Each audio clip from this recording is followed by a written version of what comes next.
ओम शांति। सुनते हैं मीठी उंगली मीठे माँ बाप दादा से। मीठे बच्चे, माता पिता को पूरा फॉलो कर सपूत बनो। सपूत कौन होगा? बाबा का। जो क्रोध कर रहा है या जो सह रहा है? जो सहेगा वो सपूत बनेगा ना। याद और श्रीमत के आधार पर तख्त नशीन बनेंगे बाप के। तो बाप के तख्त नशीन बनेंगे, यानी ब्रह्मा बाबा के, यानी वो लक्ष्मी नारायण बनेंगे ना। तो उनके लक्ष्मी और भगवान के तख्त नशीन यानी उनके दिल के तख्त पर बैठेंगे। तो आज का प्रश्न है, किस पुरुषार्थ से सेकंड में जीवन मुक्ति प्राप्त हो सकती है? उत्तर है, पुरुषार्थ करो यानी मेहनत करो। अंत काल में एक बाप के सिवा दूसरा कोई याद ना आए। बुद्धि को हटाना है सबसे। गृहस्थ में रहते हुए सारा तमाशा देखते हुए भी अंदर क्या हो? मेरा और कोई नहीं, सिर्फ एक बाप है। बोलना नहीं है किसी को, कहना नहीं है किसी को, लेकिन अंदर से बैठ जाए, मेरा इस बाप के सिवाय दूसरा कोई नहीं, कोई आदमी है। इसके लिए बुद्धि को गृहस्थ व्यवहार में रहते भी न्यारा रखो। सब कुछ भूलते जाओ, श्रीमत पर चलो। किसी को भी कांटा नहीं लगाओ, किसी पर भी क्रोध नहीं करना, चाहे कोई कितना भी अपकारी हो। अपकारी पर भी उपकार करना, ये भी बाप सिखा रहे हैं। और इसके लिए हमको उससे शक्ति लेनी है। उसको लेटर लिखिए, उससे बात करिए, उससे योग लगाए। अमृत वेला कभी नहीं छोड़ना है जब तक जिंदा है, क्योंकि वो छूटा और माया आई और क्रोध आया। क्योंकि जब माया भी खेल खेलती है, जब उसको ऐसी चीजों में फंसाना होता है, गिराना होता है, तो सबसे पहले वो नींद लाती है कि अमृत वेला उठे ही नहीं, या कोई परिस्थिति लाती है। तो कुछ भी हो जाए, अमृत वेला को छोड़ना नहीं है। रात में सोने से पहले सब कुछ बाप को देकर सोना है कि बाबा ये सब ऐसे ऐसे हुआ, इसमें से कुछ भी हमको अपने बुद्धि में नहीं चाहिए, सब हम तुमको दे रहे हैं। अपना मन भी दे रहे हैं। मन में भी कहते थे ना, मन में तो अपनी मति दे, दूसरे का मति नहीं आया मेरे मन में, सिर्फ उसकी मति आया। हर कदम में माता पिता को फॉलो करो। कोई भी कमी है तो अविनाशी सर्जन को सच सच बतलाओ। तो उनको लेटर लिखिए कि बाबा मेरे में कमी है, शांति की कमी है।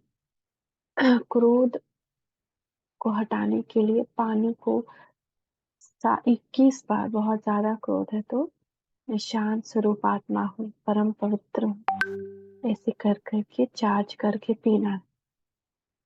और मेरे अंदर कोई कमी है, क्रोध आ रहा है या हम विचलित हो जा रहे हैं या इरिटेट हो जा रहे हैं या कुछ भी हो रहा है ना, तो वो अविनाशी सर्जन है। वो हम आत्माओं का डॉक्टर है।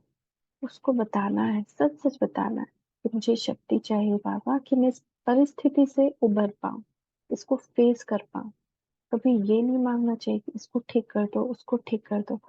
वो अपना पार्ट निभा रहा है हमको ठीक करने के लिए, तो वो कितना बड़ा बलिदान चढ़ रहा है।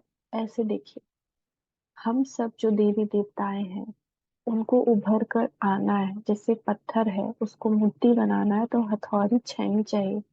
इसे हम सब देवी देवताएं हैं, हमको वापस अपने स्वरूप में आना है, उस शक्ति में आना जो हम भूल गए हैं।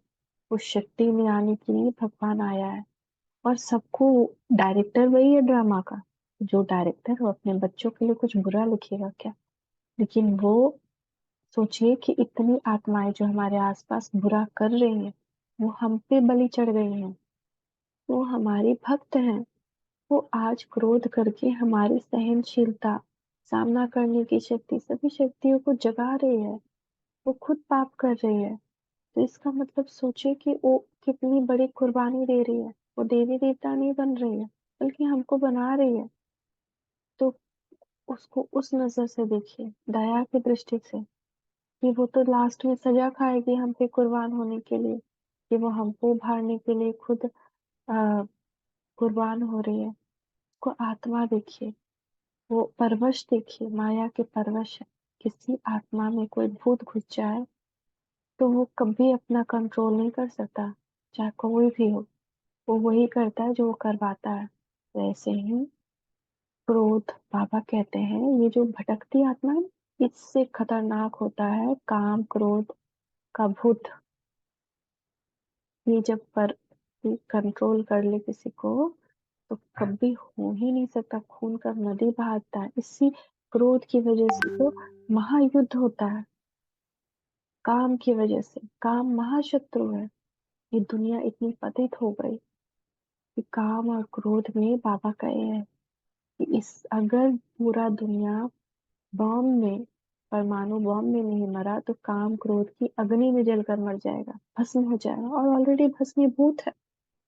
तो उससे हम दया करें, उस समय उसके लिए दुआ करें कि बाबा शांति की शक्ति दो। अपनी दृष्टि से उसको शांति का दान करें। खुद भी शांत होने का पुरुषार्थ करें। मैं शीतला देवी हूँ। ये मेरे से निकलती शांति की किरणें मेरे मुझे शीतल बना रही है, और मेरे साथ साथ विश्व की सभी आत्माओं के विकारों की अग्नि को शांत कर रही है। तभी सारे आसपास के लोग शांत होते जाएंगे। ये मेरा अपना अनुभव भी है। ऐसा हर ब्राह्मण जीवन में आता है। उसको बहुत परीक्षाओं से गुजरना पड़ता है। ऐसे नहीं कह सकते कि उसके पास कोई सिचुएशन नहीं है। हम जानते नहीं हैं, लेकिन हर ब्राह्मण जीवन में बड़ी बड़ी परिस्थिति आती है।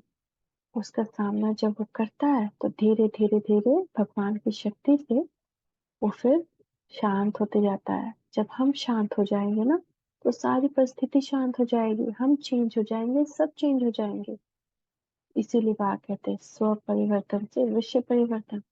अगर जिस दिन ये पहले ये बात समझ में नहीं आती थी, लेकिन अब मेरा पूरा अनुभव है कि जिस दिन हमको क्रोध आता उस दिन घर में सब क्रोध करते हैं, और जिस दिन मैं शांत हूँ सब शांत हैं।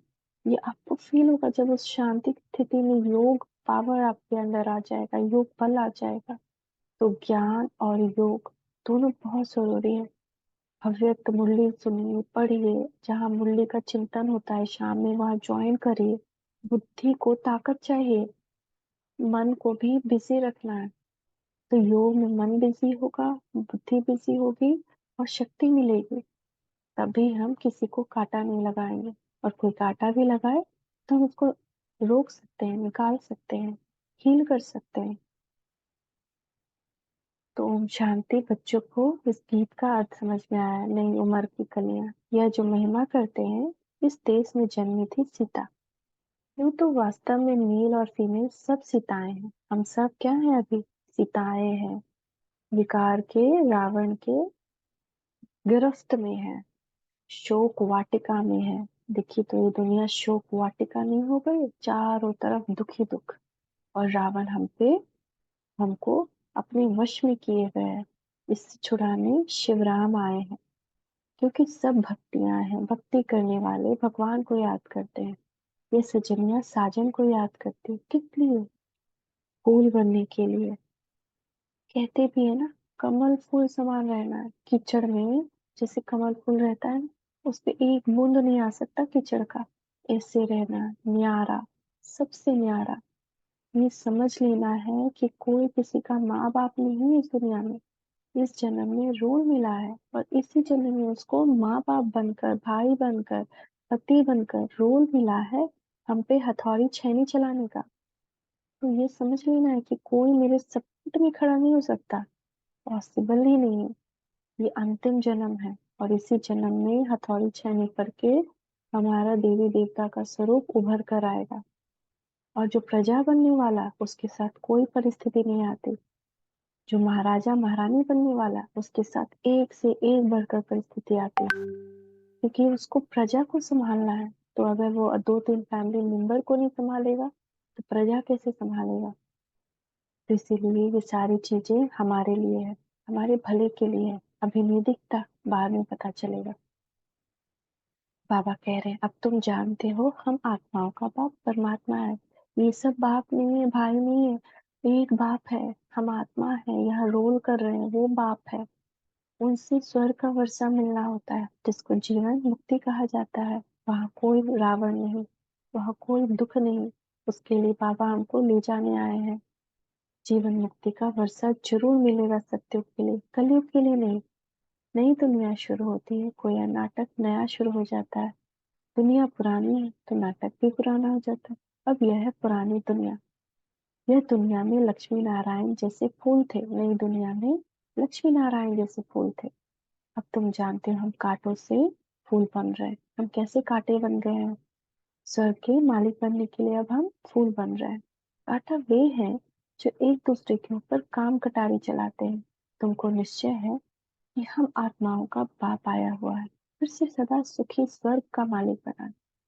देखिए, तो अगर घर में ही मुड़कर देखिए, जब एक आ, माता का शादी हो जाता है, कन्या का शादी हो जाता है, बच्चा पति हो जाता है, तो उसका पति में इतना मोह, बच्चा में इतना मोह कि वो उसको पति और बच्चा मारे भी ना तो रोएगी, बिखरेगी।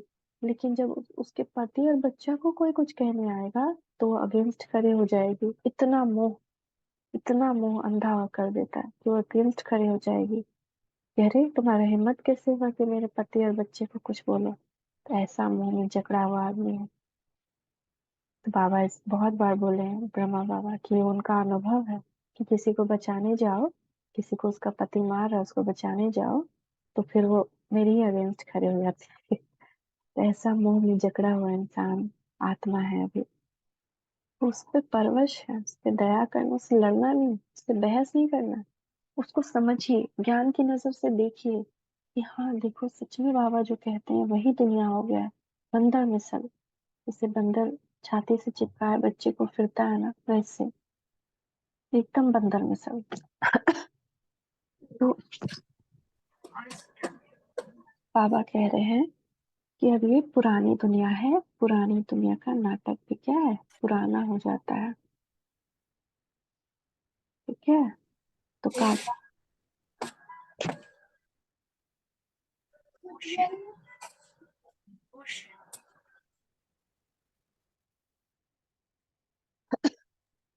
कह रहे हैं,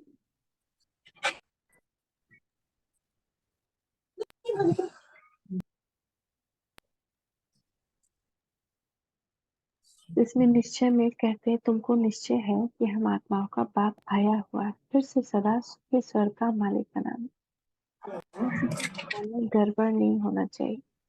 अरे आप लोग अनम्यूट कर दे रहे हैं बार बार। हम कर रहे हैं, आप लोग छोड़िए।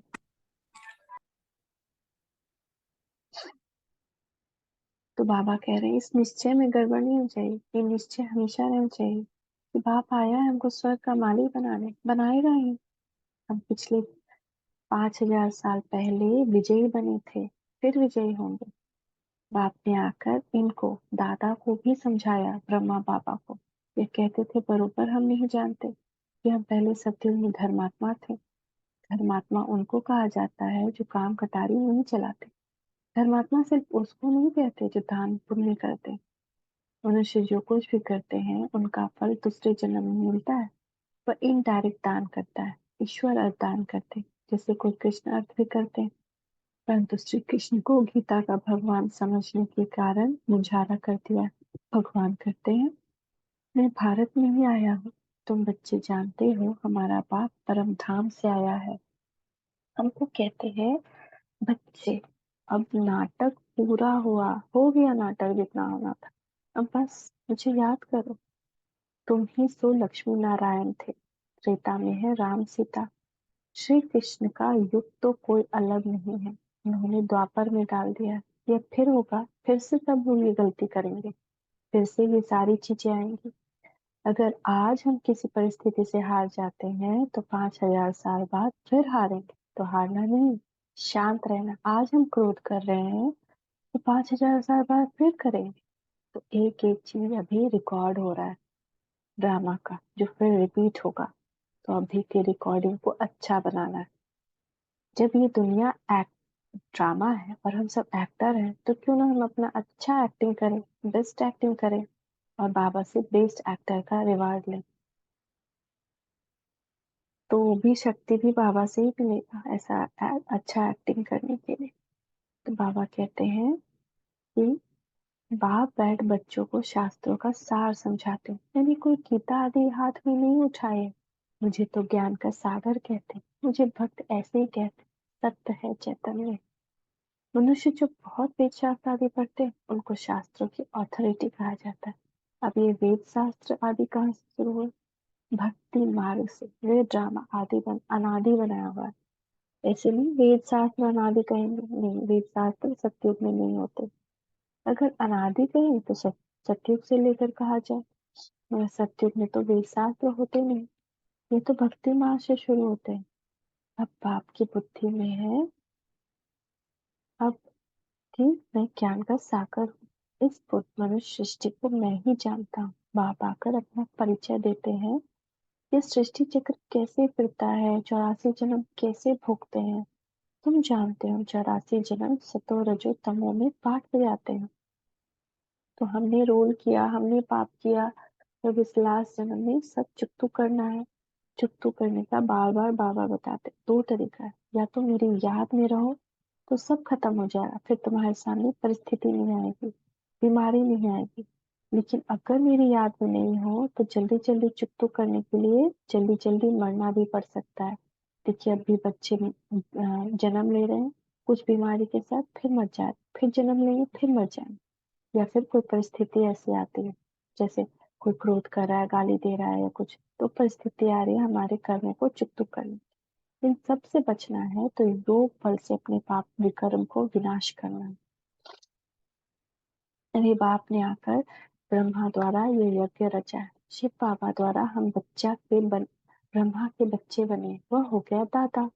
वहां तो है ही बाप का वर्षा। आधा कल्प से तुम चाहते थे जीवन मुक्ति का वर्षा, ये नहीं जानते थे। आधा कल्प से हम क्या मांग रहे, जैसे ही फिर द्वापर आया, रावण युग शुरू हुआ, हम दुख में आए, दुख में आते ही भगवान को पुकारने लगे कि भगवान आओ। तो आधा कल्प यानी आधा युग से हम भगवान को पुकार रहे हैं कि बाबा आओ, अपने को अपने साथ ले जाओ।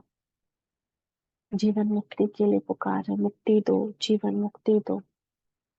ये नहीं जानते थे कि बाप भक्तों के पास आएंगे, क्या करेंगे। कहते हैं भगवान घर बैठे आ जाए तो बड़े घर में आएंगे ना, तुम्हारे लिए तो अपना घर छोटा है। यह है बेहद का घर, भगवान का घर, बेहद का घर मधुबन। न जाने कब भगवान भक्तों के पास आ जाए। भगवान तो जरूर भक्तों के लिए आएंगे। भक्त भगवान के बच्चे ठहरे, जो भगवान, जो हम बच्चे बनते हैं ना, वही द्वापर और त्रेता कलयुग में भी भगवान के अनन्य भक्त भी बनते हैं। तो जो शिव बाबा के अनन्य भक्त बनते हैं वो शिव बाबा के बच्चे होते हैं, जो जिनको वर्षा मिलता है। वो जो 9 लाख देवी देवता होते हैं, भक्ति में भी नंबर 1 वही रहते हैं।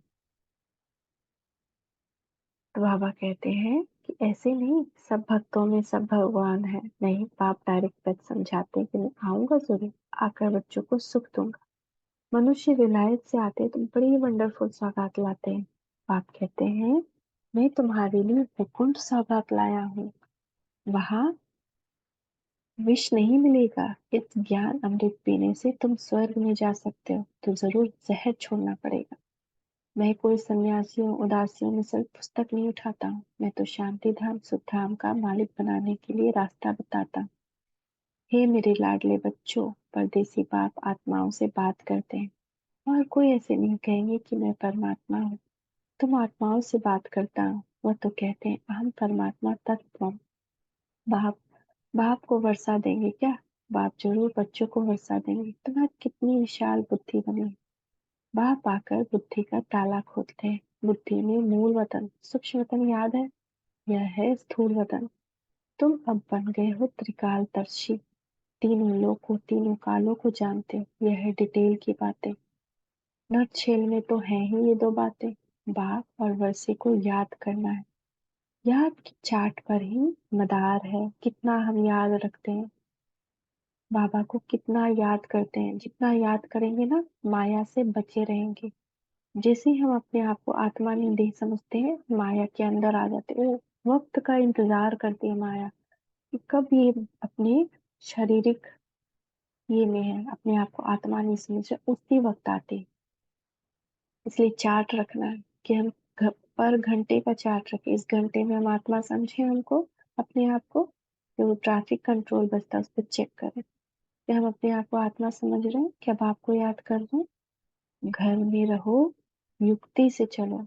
युक्ति से चलना है, बच बच के चलना है हर जगह। ऐसे नहीं सामने आ गए बिल्कुल फिर गए, नहीं। युक्ति लगानी है, सामने से किसी से नहीं भिड़ना। बाप और वर्षी को याद करो, चार्ट रखो, हम कितना समय योग में रहे, कितना समय हम बहुत स्ट्रांग बाबा की याद में। बैठे बैठे वाला योग नहीं जरूरी है, हर समय कितना समय हम स्ट्रांगली बाबा की याद में हैं। बाबा को साथ लेकर हर कर्म करे।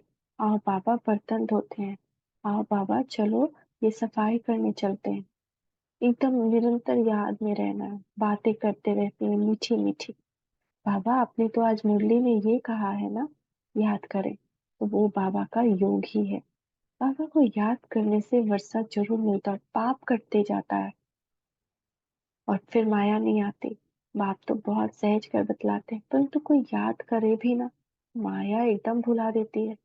कोई कोई बांधेली बच्चियां ऐसी है जो अच्छी है, जो घर में रहती भी कई महारथियों से अच्छा योग में रहती है। शिव बाबा को बहुत याद करती हैं। शिव बाबा हमें दुख से छुड़ाओ। जानते हैं शिव बाबा ने हमको स्वर्ग की राजाई मिलती है। घर में याद करते करते अगर प्राण भी त्याग दें तो बहुत अच्छा पद मिल सकता है। तो पहले के जमाने में, अभी तो कम है लेकिन फिर जो बाबा बोले हैं, इस बात को हमें याद रखना है कि जो लास्ट में हुआ वो फिर होगा, शुरू में भी होगा। लास्ट में बहुत साक्षात्कार हुए, भगवान रास दिखाए, वैकुंठ ले गए, फिर हो गए। इस सुंदर आ, चीज को प्राप्त करने के लिए अपना बुद्धि को लगा। और एक बात और होगा कि पहले बहुत अत्याचार हुआ अबलाओं पर, माताओं पर, कन्याओं पर। शादी करने के लिए उनको मारा गया, पीटा गया, उनको घर में बंद कर दिया गया। कई कई को तो जबरदस्ती मुंह में नॉनवेज खिलाया जाता था। कई के पति तो उसको बांध करके उसके साथ जबरदस्ती करते थे, सुअर का मांस खिलाते थे, शराब पिलाते थे बांध बांध करके। तो जो लास्ट में हुआ वो फिर होगा। तो इसीलिए बाबा ये बात उस समय के लिए कह रहे हैं कि अगर भगवान की याद में रहते, प्राण भी त्याग दे मगर क्रोध नहीं करना है, भगवान की याद में रहना। इतने याद में रहते थे ना कि उनको दर्द महसूस नहीं हुआ। सोचिए कितना दर्द, वो कैसे सही होंगे? दर्द ही नहीं महसूस हुआ। बाबा उनको बिल्कुल ये कर दिए, अलग कर दिए शरीर से। शरीर को कितना भी कुछ होगा ना, वो आत्मा महसूस ही नहीं कर रही। उसको भूखे रखा गया 30-30 दिन, लेकिन भगवान उसको परम धाम में सोम रस पिला करके ऐसा मंत्र मुग्ध रखते थे, एकदम बेहोशी में वो, एकदम जैसे कि बाबा के पास है वो, और इधर वो कुछ भी कर रहा है दुनिया वाला, उससे कोई असर नहीं। तो बाबा कहते हैं कि अगर याद करते करते प्राण भी त्याग दे तो बहुत अच्छा पद मिल सकता है। मेरा तो एक, शिव बाबा दूसरा न कोई, इस निश्चय से बेड़ा पार हो जाएगा। कितनी मार खाती हैं, ऐसा सत्संग तो कभी नहीं देखा होगा जहाँ स्त्रियां मार खाती हैं। सत्संग में जाने से कोई मना करते हैं क्या? दुनिया का सत्संग में जाने से कोई मना करेगा क्या? लेकिन यहाँ पर मना करते हैं, क्योंकि ये सच्चा मार्ग है। तो रावण रोकेगा, रावण सबके अंदर, आत्माओं के अंदर जाकर के आपको रोकेगा, क्योंकि वो अपना ये राज्य को खत्म होने नहीं देना चाहता। ढेर सत्संग है। यहाँ तो अबलाओं पर कितने अत्याचार होते हैं, विघ्न पड़ते हैं, शुरू से लेकर चलता आया। अकासुर बकासुर कैसे ले जाते थे बच्चों को, विष के लिए मारे कितनी खाती थी। सारे दानव जितनी भी शास्त्रों में लिखी है ना, वो अभी की बात है और वो कभी और नहीं होते। अब भी अकासुर बकासुर, कोई बात तो होगी ना। अच्छे अच्छे बच्चे फल सेंटर्स भी खोलते हैं, फिर भी चलते चलते माया का वार हो जाता है। बाप तो धर्मराज भी है, बाप धर्मराज भी है। कहते हैं मैं कालों का काल हूँ। जो बाबा के ना, बाबा को अपना बाप बना लिया, उसके बेटी पे कुछ हो सकता है? एक गाना बहुत सुंदर है, मैं बेटी हूँ महाकाल की। इस नशे में खो जाए, आप पे कोई नजर उठा के नहीं देख पाएगा, टच तो करना दूर, आपके नजदीक नहीं आ पाएगा। तो एकदम इस नशे में हो जाए, मैं महाकाल की बेटी हूँ, कालों के काल महाकाल की बेटी हूँ। अमृतसर में एक अकाल तख्त है, इसका अर्थ कोई समझते नहीं। बाप कहते हैं मैं कालों का काल भी हूँ, और जमघट तो एक दो को ले जाते हैं। बाप कहते हैं मैं तो सब आत्माओं को ले जाऊंगा, इसलिए खुश होना चाहिए। तो हम सबको ले जाने आए हैं। आधा कल्प से भक्ति की है, परंतु वापस कोई जा नहीं सकते। अभी आप सभी को ले जाते हो। मनुष्य कहते हैं भगवान कालों का काल है जो सभी को मार डालते हैं, परंतु मैं मारता नहीं हूँ। मैं तो तुम्हें शरीर से मुक्त कर आत्मा को गुलगुल यानी फूल की तरह एकदम निर्मल कोमल सहनशील बनाए वापस ले जाता हूँ। इसमें डरने की बात ही नहीं। बहुत बच्चे मरने से डरते हैं। डरते वह हैं जिनका पूरा योग नहीं। अरे हम तो तैयारी कर रहे हैं वापस जाने की। बाबा आया है तैयारी कराए ले चलने। तो तुम स्वर्गवासी नहीं बनेंगे? हम स्वर्गवासी बनने जा रहे हैं ना। बाबा हमको मुक्ति धाम ले जाएंगे, परम धाम ले जाएंगे, वहां से स्वर्ग ले जाएंगे। तो हम स्वर्गवासी जाएंगे ना। कहते हैं फलाना स्वर्गवासी हुआ, परंतु कोई स्वर्ग नहीं जाता।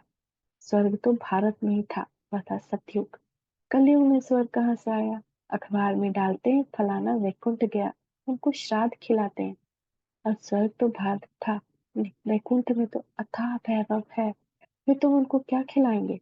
कहते अगर कोई स्वर्ग गया तो हम उनको खिला सकते हैं, यहाँ का खाना वो खाएंगे कलयुग का? स्वर्ग का खाना ही अलग है। उनकी तो सदगति हो गई, तो फिर यहाँ का भोजन खिलाए पतित क्यों बनाते हो? जब कोई स्वर्ग चला गया तो यहाँ का पतित भोजन क्यों खिलाते हो, पतित बनाते हो? अभी तो तुम बच्चे जानते हो। सच सच तुमको निर्वाण धाम जाने के लिए बाबा शिक्षा देते हैं। खुशी से जाना है, पुराने कांटों से संबंध तोड़ना है। पुराने जितने कांटे हैं सब संबंध तोड़ना है। अंदर से, बाहर से नहीं। कही आपसे मेरा कोई रिश्ता नहीं, आज से आप मेरे बाप नहीं, ये सब नहीं कहना। अंदर से। बाप कितना सहज कर बतलाते हैं। सिर्फ मुझे याद कर, इसमें तो बहुत खुशी होनी चाहिए। बाप कहते हैं अतीन्द्रिय सुख पूछना हो तो मेरे बच्चों से पूछो। अभी के पुरुषार्थ से 21 जन्मों की प्रारब्ध बनाते हैं। अभी नहीं लिया तो खलास, फिर जिंदगी उबड़ नहीं सकती। रेस है, रेस बड़ी भारी है। बहुत सारे बच्चे इस 9 लाख की रेस में हैं। इसमें हमको आगे आना है। सबको पुरुषार्थ करना चाहिए। बाप कहते हैं बच्चे हमारे ऊपर जीत प्राप्त करो। मम्मा बाबा, ब्रह्मा बाबा और मम्मा कितनी बड़ी जीत प्राप्त की, उससे भी बड़ी जीत प्राप्त करनी है। बाबा मम्मा बाप दादा पिताश्री कहती हूँ ना, यह बाबा भी उनसे पढ़ रहा है। शिव बाबा पढ़ाते। ये गृहस्थ धंधे वाले आदि वाले थे। ब्रह्मा बाबा भी गृहस्थ में थे ना। तो वो भी क्या किए, अपना सब कुछ न्यौछावर कर दिए। बहुत को प्रैक्टिस की। यशोदा उनकी पत्नी का नाम, यशोदा आत्मा, मैं आत्मा, ये बच्चे आत्मा, ये सब आत्मा, प्रैक्टिस करते रहना है। ऐसे ख्याल नहीं आना चाहिए मैं पीछे आया हूँ इसलिए दौड़ी नहीं लगा सकता, ऐसा नहीं सोचना चाहिए। माँ बाप कहते हैं सपूत बच्चा वह जो फॉलो करे। ये माँ बाप भी पुरुषार्थी हैं, पुरुषार्थ कराने वाला है माता पिता। तुम माता पिता, हम बालक तेरे, तो यह भी उनका बालक हुआ ना।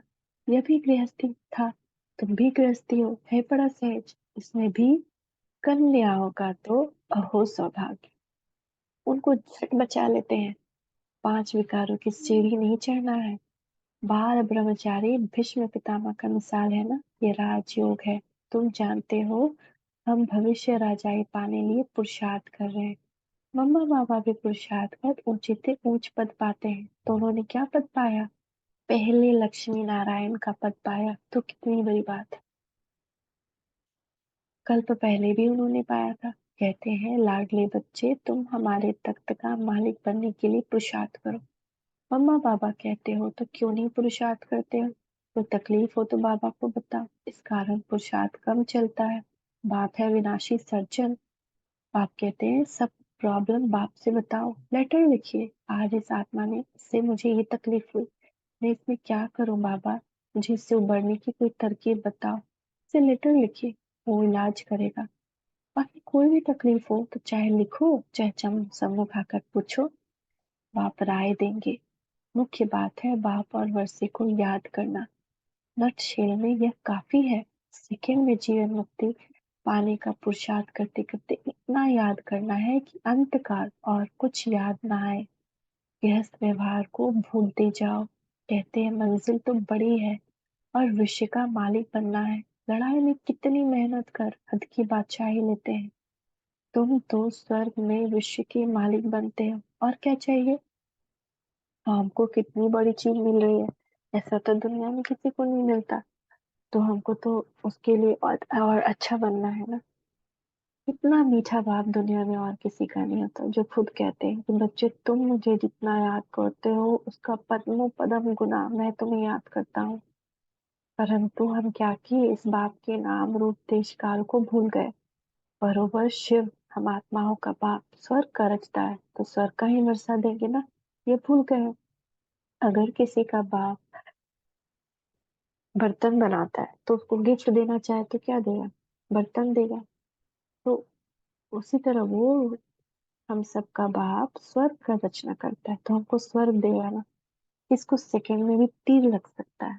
बरोबर बेहद का बाप है, वर्षा देने आया है, क्रिएटर है किसका, क्या नर्क का। ऐसे तो कभी नहीं कहेंगे। बाप तो स्वर्ग का मालिक बनाने वाला है, बस हम तो झट जाकर उनका हाथ पकड़ते हैं। बूढ़े साधारण तन में आया है, बाप कहते हैं सब बच्चे बेसमझ पुजारी पतित बन पड़े हैं, मैं आकर पुजारी से पूज्य बनाता हूँ। ये ब्रह्मा भी पुजारी था, खुद अपनी पूजा करता था, नारायण की पूजा करता था, चित्र में दिखाया। लक्ष्मी उनके पांव दबाती है। बाप को ऐसे थोड़ी करते हैं कि चरण धोकर पिए। बाप कहते हैं पहले लक्ष्मी फिर नारायण। बाप कभी भी नहीं कहते कि लक्ष्मी को नारायण का पैर दबाना है, नहीं। पहले लक्ष्मी आती है, देखिए पूजा करने में लक्ष्मी नारायण, नारायण लक्ष्मी कोई नहीं कहता, लक्ष्मी नारायण। लक्ष्मी कौन थी, मम्मा बनी कुमारी, तो कन्या कुमारी को इतना बड़ा पद मिलता है कि सबसे पहले उसका नाम लगता आता है, तो आप लक्ष्मी बनने वाले हो। तो जो लक्ष्मी बनती है उनका मैं पाँव दबाता हूँ, भगवान पाँव दबाते हैं, उनको किसी का पाँव दबाने का जरूरत नहीं है। भगवान लक्ष्मी के पाँव दबाते हैं। बूढ़ी माताओं को कहने तो कहते तुम आधा कल्प कितने धक्के खाए हो। पहले अभिव्यक्ति अव्यभिचारी भक्ति थी, अब व्यभिचारी भक्ति बन पड़ी है, थक गए हैं। बाप को संकल्प उठा मैं जाकर नई सृष्टि रचूं। बाप तो जानी जाननहार है, कहते इन विचारों ने आधा कल्प भक्ति की, अब बिल्कुल थक पड़े हैं। मौत भी बड़ा कड़ा है, एक दो को खत्म कर देंगे ना, मौत भी बड़ा कड़ा है, एक दो को खत्म कर देंगे। बाप है नॉलेजफुल, परंतु कहते हैं मैं भी बंधन में बंधा हुआ हूँ। जानता हूँ बच्चे बहुत दुखी हैं, इन पर पांच विकार आकर चटके हैं, उनको खातिर ही देते हैं तुम्हारे सुख के दिन आ रहे हैं। अभी तुम श्रीमत पर चलो तो श्रेष्ठ से श्रेष्ठ बनेंगे। बाप आए ही हैं हमको इस पांच विकार के चटके से छुड़ाने, दुख से सुख में ले जाने। तो हमको उनका पूरा पूरा बात मानना है। बाप है ऊंच ते ऊंच, बाकी सब है रचना। ब्रह्मा विष्णु शंकर को परमात्मा नहीं कहेंगे, सुप्रीम सोल एक ही बाप है। ब्रह्मा विष्णु शंकर वह हुए सूक्ष्म वतनवासी। चित्रों में ब्रह्मा विष्णु शंकर के आगे शिवलिंग रखते हैं, क्योंकि बच्चे हैं ना, यह वह भी नहीं जानते। अभी तुम बच्चों को दिव्य दृष्टि मिली है, तुमको तो बहुत हर्षित रहना चाहिए। हम सारे सृष्टि के आदि मध्य अंत को जानते हैं। बाप से स्वर का वर्षा ले रहे हैं, सिर्फ बाप को याद करते हैं, गृहस्थ व्यवहार में रहते हैं। इसमें कोई छोड़ने की बात नहीं। पहले तो गौशाला बननी है, नहीं तो ये कैसे होशियार बन सकते हैं। पांडवों को देश निकाला मिला था तो ये गौशाला बनी थी। अब तुम समझते हो हम कांटों से फूल बन रहे हैं, क्यों ना हम बाबा मम्मा के तख्त पर बैठे। बाबा भी कहते हैं फॉलो कर नंबर वार तख्त पर बैठो, अपने दिल से पूछना है। हम बाबा को याद करते हैं, रात को हमेशा पोता में देखो, सारे दिन में अथवा सवेरे उठकर कितना समय बाप को याद किया। बाप की याद कर श्रीमत पर चलना है, एक दो को कांटा नहीं लगाना। काम और क्रोध है मुख्य, इनको जीतो तो दूसरे छोटे छोटे जो विकार है वो खुद ब खुद ठंडे हो जाएंगे। काम महाशत्रु है, काम के कारण लड़ाई झगड़े मारा मारी कितना करते हैं, तो भी लड़ाई झगड़ा क्यों हो रहा है, काम के कारण। कामनाएं, काम, बहुत तरह के काम होते हैं। एक तो पहले तो पवित्रता की धारणा जो करते हैं, वे शादी नहीं करना चाहते तो इस पे, या फिर कोई जो अबलाएं जो अपने शारीरिक संबंध नहीं रखना चाहती उस पे। तो कई लोग किसी इस पर एक और बात भी कर। तो कहते हैं बाबा बच्चे बहुत शांत करते हैं, सर में तो कभी कोई किसी को तंग नहीं करते, वहां बच्चे भी तंग नहीं करेंगे, यहाँ पे क्या होता है बच्चे भी बहुत तंग करते हैं। इसलिए अब बाप और स्वर्ग के सुख को याद करो। बस अब हम चले सुखधाम। अच्छा, मीठे मीठे सिखिलते बच्चों प्रति माता पिता बाप दादा का याद प्यार गुड मॉर्निंग। रूहानी बाप की रूहानी बच्चों को नमस्ते। रूहानी बच्चों की रूहानी माता पिता बाप दादा को याद प्यार गुड मॉर्निंग, नमस्ते बाबा, नमस्ते, शुक्रिया बाबा, शुक्रिया। धारणा के लिए मुख्य सार। माता पिता के तख्त को जीतने की दौड़ लगानी है, पूरा फॉलो करना है। पुराने कांटों से संबंध तोड़, मेरा तो इच्छित बाबा दूसरा न कोई, फिर इस निश्चय में पक्का रहना है। आज का वरदान है, देखिए बाप दादा का वरदानी हस्त अपने मस्तक के ऊपर बाबा वरदान दे रहे हैं। हर गुण व शक्ति को अपना स्वरूप बनाने वाले बाप समान शक्ति संपन्न भव। तो आज हम बात कर रहे थे ना कि हम क्यों नहीं सह पाते, क्योंकि शक्ति नहीं है। तो आज बाबा हमको हर शक्ति हर गुण का वरदान दे रहे हैं, उसको स्वीकार करें और आज यूज करें। जो बच्चे बाप समान संपन्न बनने वाले वे सदा याद स्वरूप सर्व गुण और सर्व शक्तियों स्वरूप रहते हैं। बाप ने शक्तियां दे दी हैं, उस समय हमको यूज करना है। यूज करना आना चाहिए। जैसे हमको सहन शक्ति यूज करनी है, पहले सुमान की सीट पर बैठ जाए। मैं मास्टर सर्वशक्तिमान आत्मा हूँ, उससे सर्व शक्तियों की किरणें चारों तरफ फैल रही हैं। हे मेरी सहनशीलता की शक्ति, अभी सामने आओ। और फिर उसको सामने लाए। और हे मेरी सर्व शक्तियों, ये आत्मा की मदद करो, जाओ इस आत्मा के क्रोध को शांत करो। और विजुअलाइज करें आपसे लाल कलर की किरणें निकल रही है और उस आत्मा में जा रही है। और वो आत्मा चाहे जैसी भी परिस्थिति में है वो शांत हो जाएगी। चाहे कोई भी बुरा काम कर रही है वो शांत हो जाएगी। इसको यूज करना है। बाबा ने बहुत सारी युक्ति दी है, हमको आना चाहिए। बुद्धि में भी आना चाहिए, जब परिस्थिति आए कि तुरंत दिमाग में आए कि अभी हमको ये करना है। और पहले से जानकारी भी होनी चाहिए। तो बाबा कह रहे हैं कि उस शक्ति के स्वरूप में रहो, अपनी सीट पर सेट रहो कि मैं मास्टर सर्वशक्तिमान आत्मा हूँ। एक दिन में कम से कम 1008 बार ये फील करते हुए जरूर दोहराना है, तब वो याद रहेगा।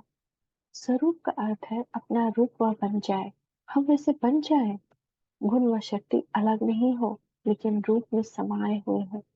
जैसे कमजोर संस्कार या बहुत कोई अवगुण बहुत काल से स्वरूप बन गया है। मान लीजिए तुरंत सहन शक्ति नहीं है, धैर्यता नहीं है, क्रोध है, तो वो बहुत साल काल से द्वापर से हम उसके आदी बन गए हैं, तो हमारा स्वरूप बन गया है। उसी तरह उसको धारण करने में क्या होता है, मेहनत करना पड़ता है, नहीं तुरंत क्रोध आ जाता है। तो ऐसे ही हर गुण हर शक्ति निजी स्वरूप बन जाए। जैसे हम लोग बन जाए, मैं हूँ शांत स्वरूप, मैं हूँ शांत स्वरूप, मैं शक्तिमान आत्मा हूँ। इसको जितना हम रिपीट करेंगे हम वैसे बन जाएंगे। याद करने के लिए मेहनत नहीं करनी पड़ेगी उस समय, लेकिन याद में समाये रहेंगे, तब कहेंगे बाप समान। स्लोगन। बाबा सबके सर्व खजाने की चाबी है। जब भी कोई परिस्थिति आए ना, मेरा बाबा, प्यारा बाबा, मीठा बाबा आ जाओ, मदद करो। बस वो दौर आएगा, देखेंगे कुछ ही क्षण में या तो हम शांत हो जाएंगे या वो परिस्थिति खत्म हो जाएगी। तो इसे सदा संभाल कर रखो, ये बड़ी स्ट्रॉन्ग, बड़ी सब खजानों की चाबी है। खुशी की चाबी, खुशी के खजानों की चाबी, शक्तियों के खजानों की चाबी, सब गुणों के खजानों की चाबी, यही है एक शब्द, मेरा बाबा। ओम शांति, शांति, शांति।